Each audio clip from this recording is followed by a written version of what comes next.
No niin, hei, tervetuloa tämän vuoden ensimmäiseen podcastiin ja tänään keskustellaan nuorten työhön perehdyttämisen haasteista ja työllistymisen haasteista sekä sitten teknologian tarjoamista ratkaisuista. Ja vieraana on tänään Markus Apuli, Coachien perustaja. Ja hetkonen, onko Coachit nyt osa Paronaa tänä päivänä vai miten se olikaan? No joo, ollaan itse asiassa oltu osa Paronaa jo vuodesta 2020, eli 5. vuosi tässä pyörähtää käyntiin, että ollaan erikoistunut digitaalisiin oppimisratkaisuihin ja nimenomaan perehdyttämisen osa-alueelle. Niitä tarjotaan. No niin, Markus, elinkeinoministeriön markkinaselvityksen mukaan nuorten työttömyys kasvaa tänä vuonna 10% ja ensi vuonna 5,6%. Miksi nuoret ei työllisty? No en ehkä suoraan pelkästään alleviivaisi nuoria. Jos me katsotaan 2 vuotta tästä taaksepäin tai tähän päivään saakka, niin työpaikkojen määrä meillä on vähentynyt huomattavasti. Eli se on itsessään niin kuin yksi syy, että miksi nuoret ei työllisty, kun ei välttämättä työlly myöskään muut kohderyhmät. Ja jos lähdetään siitä, että mitä työnhakijat tai perehdytettävät toivovat, niin 2 asiaa siellä nousee esiin. Oli Duunitorin tekeminen kansallinen rekrytointitutkimus ja siellä yli 80%, lähemmäs 90% niin toivoit perehdytykseltä sitä, että tulee tervetulon olon luominen ja toisena oli, että siihen työprosessiin, työtehtäviin perehdytetään perusteellisesti. No sitten jos mennään siihen, mitä tänä päivänä niin kuin tyypillisesti se perehdytys sisältää, niin siinä on ihmisperehdyttämistä, siinä on digitaalisuutta, siinä voi olla verkkokursseja, siellä voi olla verkkomateriaalia ja sitten siinä saadaan suoritusmerkintä, että perehdytys on läpikäyty. Eli se on aika työnantajalähtöinen ja se enemmänkin perustuu siihen, että asiat on läpikäyty. Joo. Kun taas sitten mietitään sitä, että mitä se tänä päivänä, niin kun vaikka mitä teknologia mahdollistaa siihen, niin pystytään tuomaan digitaalisuutta siihen mukaan, jolloin siitä tulee inhimillisempi ja siitä tulee myöskin sujuvampi siitä koko perehdytysprosessista.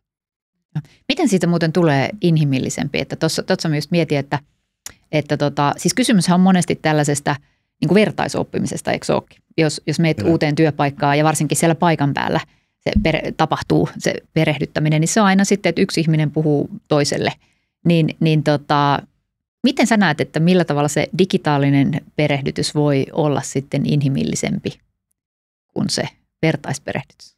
Jos otetaan perehdytyksen haasteisiin kiinni, niin mitä sieltä työntekijöiltä viestiä tulee, niin on yksi se, että perehdytys jää useasti puolitiehen. Ja se on siitä kiinni, että perehdyttäjä on vaikka kiireinen, jolloin se ei takaa tavallaan perehdytyksen tasalaatuisuutta siihen alkuun. Että liian nopeasti mennään liian vaativiin tehtäviin. Kyllä. Eli ei ole nimenomaan sitä työprosessia käyty perusteellisesti läpi. Ja sitä kautta se luonnollisesti alkaa vaikuttaa sun motivaatioon ja saattaa tulla poissaoloja tai jopa pahimmillaan sitä, että tulee koeaika purku työntekijän puolesta. Joo. Tuossa oli muuten hyvä, kun sanoit tuosta, että mennään niin kuin liian nopeasti vaikka eteenpäin siinä perehdytyksessä liian vaikeisiin asioihin, niin me ollaan kuultu meidän asiakkailta, että monesti käy myös niin, että jos tehdään tämmöinen niin sanottu pakollinen vaikka turvallisuusperehdytys ja se on sitten yksi ihminen, joka kiertää jonkun pienen ryhmän kanssa siellä ympäri vaikka tehdasta tai näin poispäin, niin sitten yleensä kun siellä on kaikenlaista melua ja näin, niin sen jälkeen on jo puolet unohtanut siitä, että mitä niin kuin alkupäässä siinä sanottiin. Että ihmiset unohtaa helposti, mitä ne kuulee, jos ne kuulee vaan sen kerran. Ja sitten on tämä kieliongelma, siis aika monella myös, että yhä monikielisempiä tiimiä on. Ja sitten kuitenkin Suomessa valitettavasti monesti se perehdytys on suomeksi. Niin sittenhän se johtaa kaikenlaisiin haasteisiin, väärinymmärryksiin ja tulee ylimääräisiä tukipyytöjä ja pahimmassa tapauksessa jotain vaarallisia tilanteita myös työpaikalla, eikö niin? Mutta se oli myös, mitä edelleen palatakseni tähän inhimillisyyteen. Niin me puhuttiin tuossa aiemmin siitä, että siis monesti nuorilla erityisesti työpaikan hakemiseen tai tämmöiseen niin kuin työhön perehdytykseen voi liittyä aika paljon sosiaalista ahdistusta ja jännitystä. Ensimmäinen ehkä perehdytyksen semmoinen virhe on, että se on semmoinen niin kuin informatiivinen tietoisku siihen alkuun. Eli lähtökohta on se, että perehdytystä tehdään polku ja ne palastellaan vaiheittain. Ja jos me nyt kuljetaan tämmöinen niin kuin uuden työntekijän peretyspolku läpi, niin sitä täytyy kulkea tavallaan sen kokemuksen kautta. Ihan samalla tavalla kuin vaikka asiakaskokemus. Eli miten siitä tehdään sujuva, miten siitä välittyy sellainen tunne, että se on miellyttävä kokemus peretyttäville sekä että jää myöskin mieleen, positiivisessa mielessä oppina, mutta myöskin kokemuksena jälkeenpäin. Jos me mietitään nyt sitten vaikka uuden työntekijän, mitä ajatuksia siellä niin kuin uudella työntekijällä on siinä peretyksen vaiheessa. Jos sä saat työsopimuksen käteen, niin sun ensimmäinen niin kuin ajatus, että mistä mä saan tietoa tästä yrityksestä. Mistä mä saan tietoa siitä, että minkälainen työympäristö, työrooli mä odottaa. Eli tämmöinen pre-boarding-vaihe. Niin siinä kohdassa se innostus kannattaa niin kuin hyödyntää ja antaa se mahdollisuus tutustua siihen etukäteen. Toisena on sitten se, että kun tullaan siihen ensimmäistä työpäivää, niin siinä oikeastaan se jännitys vie joka tapauksessa voiton. Joo, kyllä. Niin siinä kohtaa kannattaa vain keskittyä siihen, että tulee se tervetulon olon luominen, mikä myös tuossa tutkimuksessa nousi esiin. Ja tämä on ehkä se tyypillinen niin kuin virhe, että siihen ensimmäisiin päiviin laitetaan valtava määrä informaatioita, josta menee ensimmäisenä työpäivänä ladataan sitten kaikki mahdolliset ohjeet ja tulee 100 uutta asiaa ja niistä ei sitten muista mitään jälkikäteen. Kyllä, just näin. Ollaan huomattu, että kun ihminen tulee uuteen ympäristöön, niin melkein kaikki kouluttajat tai sitten niin kuin oppilaitospuolella opettajat sanoo, että yleensä vastataan kaikille 3 kysymykseen, että missä olet, toiseksi, että mitä tässä sun ympärillä on, vaikka nämä laitteet, ja sitten 3, että miten ne toimii. Ja ne on aina ne samat kysymykset, ne on aika tämmöisiä teknisiä ja aika peruskysymyksiä, mutta näähän on niinku just esimerkki tällaisesta niinku pre-boardingista, että jos sä ne oot kattonut etukäteen, niin sitten sulla on ihan muun tyyppisiä kysymyksiä, kun sä tapaat sen kouluttajan tai sitten sen opettajan sitten eka kertaa, koska sulla on jo käsitys siitä, että missä sä oot ja mitä ne laitteet on ja miten ne toimii. Joo, ja sehän on nimenomaan sitä, että sä pääst etukäteen tutustumaan siihen työympäristöön, voi olla vaikka työturvallisuushuomioihin, tiedät enemmän, mitä sulta odotetaan, mutta myöskin niitä puheenaiheita niihin ensimmäisiin päiviin. Eli tämä perinteinen, että kysy tai vetä se sitten hihasta, jos tulee jotain kysyttävää, mutta se ei välttämättä niin kuin todellisuudessa toimi, kun se perehdyttäjä ei välttämättä ole siinä läsnä tai se on muiden kiireiden parissa. Niin siitä syystä tämmöinen pre-boarding auttaa siihen, että olet valmiimpana sitten siihen työhön perehdyttämiseen puolin ja toisin. Ja sehän on se pre-boardingin ajatus siinä, että sehän ei ole sitä työhön perehdyttämistä, se on tavallaan on perehdytys siihen ensimmäistä työpäivää. Kyllä, joo, kyllä. No siis tämmöisistä, niin kuin, mitä tulee teknisiin perehdytyksiin, mä oon miettinyt, että monesti että minkälaista niin kuin evidenssiä löytyy siitä, että kannattaa esimerkiksi tarjota nuorille tekniset perehdytykset myös digitaalisena, niin oli yksi hyvä esimerkki tästä. Yksi meidän asiakas teki niin kuin, sisäisesti 2 vertailevaa tutkimusta. Niillä oli ryhmä 18-25-vuotiaita nuoria ja tehtävänä oli oppia kokoamaan eräs tekninen laite. Ja tehtiin vertailututkimus luokkahuoneopetuksen ja sitten tämmöisen virtuaalisen interaktiivisen ympäristön välillä ja arvaa kumpi voitti. Tasapeli. No ei lähelläkään. Siis se virtuaalisen perehdytyksen käyneet suoriutus tästä tehtävästä siis 4-5 kertaa paremmin.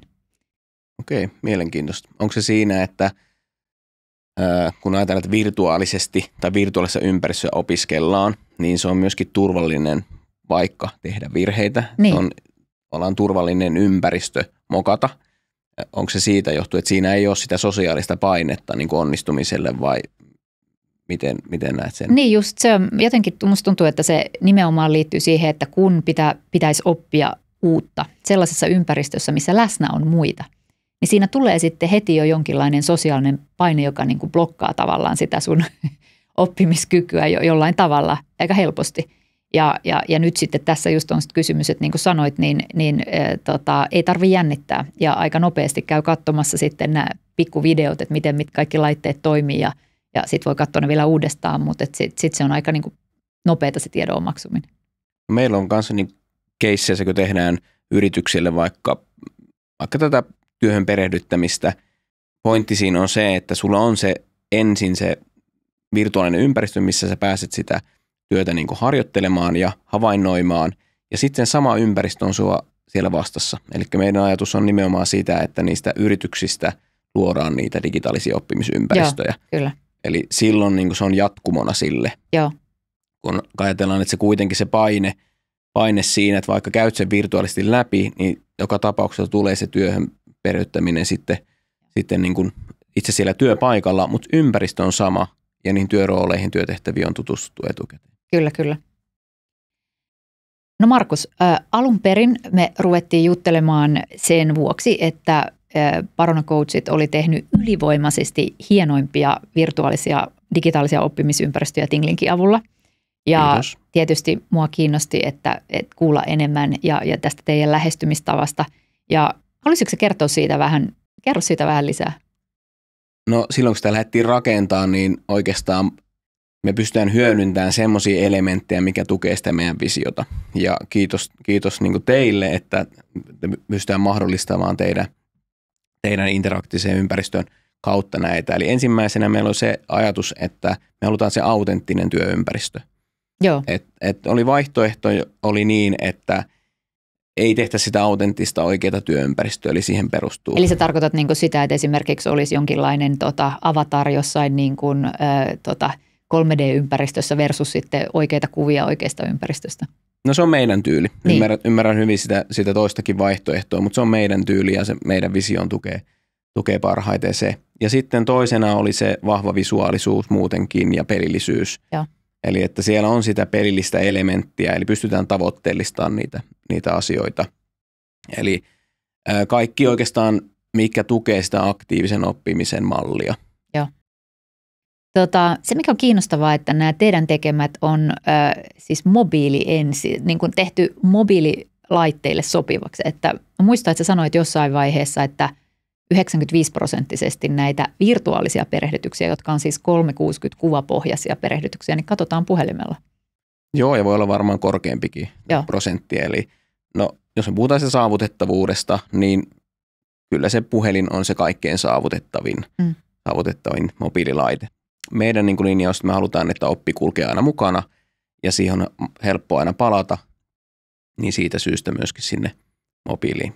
Ja toisena sitten tuossa, mitä kysyit, että miksi lähdimme tekemään niin tämän tyyppistä, niin toinen oli se, että me lähdettiin heti rakentamaan sitä polkua. Eli ajatuksena ei ollut sitä, että me tehdään yksittäisiä irrallisia moduuleita, vaan luodaan vaikka tämmöinen onboarding-polku, mikä lähtee siitä ennen töiden aloittamista. Sitten on työhön perehdyttämiseen, voi olla työohjeistukseen, työturvallisuuskierroksiin.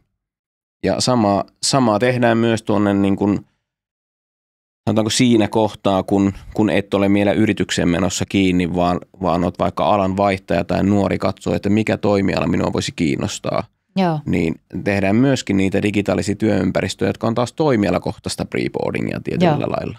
Joo. Eli tutustutaan, mitä työrooleja esimerkiksi on vaikka rakennustoimialalla tai logistiikassa tai sotessa ja havainnoidaan niitä esimerkkiympäristöjen kautta. Joo, no kuulostaa siltä, että tämmöisten polkujen visualisoiminen olisi jo aika hyödyllistä. Tai näet se, että pitäisikö, mikä tämä, niin kuin tämä uusi resepti voisi sitten olla, että nyt kun kunnat miettii, että okei, millä tavalla saisi nuoria kiinnostumaan ylipäätänsä eri aloista, niin toi tietysti kuulostaa aika helpolta tavalta tutustua eri aloihin. Ja sulla oli semmoinen visio, että kaikista aloista pitäisi olla tällainen jonkinlainen niin kuin intropolku saatavilla.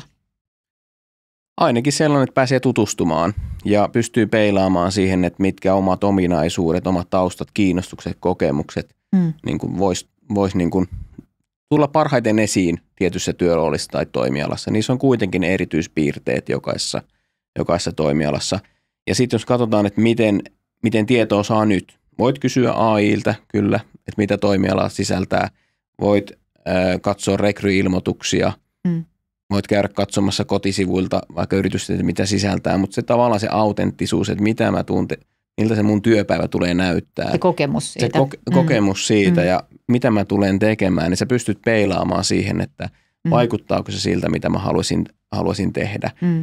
Meiltä, jotka ovat käyneet sitä uutta tässä muodossa, niin on ollut vaikuttavia, eli lähemmäs 95% on saanut niistä niin kuin selkeän ymmärryksen, mitä ne toimialat työympäristö, työroolit sisältävät. Joo.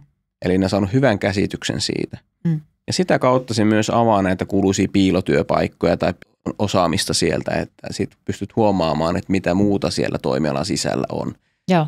Koska mehän helposti nähdään tietenkin vain niitä, mitkä rekryilmoituksissa tai työpaikkailmoituksissa on avoinna. Joo.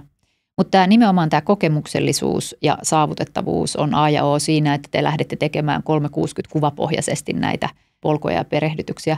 No miten sun mielestä nyt, jos on kunnan päättäjä ja just nyt sitten tästä työllistämispalveluista vastaava henkilö, niin miten voisi tehdä asiat toisin? Mitä sä neuvoisit, että miten lähtee edes liikkeelle? Koska nythän tietysti kaikenlaisia digipalveluja tulee niin kuin jo liikaakin ikkunoista ja ovista ja miten valita ne niin kuin oikeat ja miten voisi lähteä niin kuin liikkeelle? No ensinnäkin kaikista olettamuksista eroon. Eli päästään vaikka, niin kun puhutaan nyt nuorista, niin tutustumaan vaikka näihin virtuaalisiin työympäristöihin, että minkälaiset työroolit, työympäristöt, toimialat voi kiinnostaa.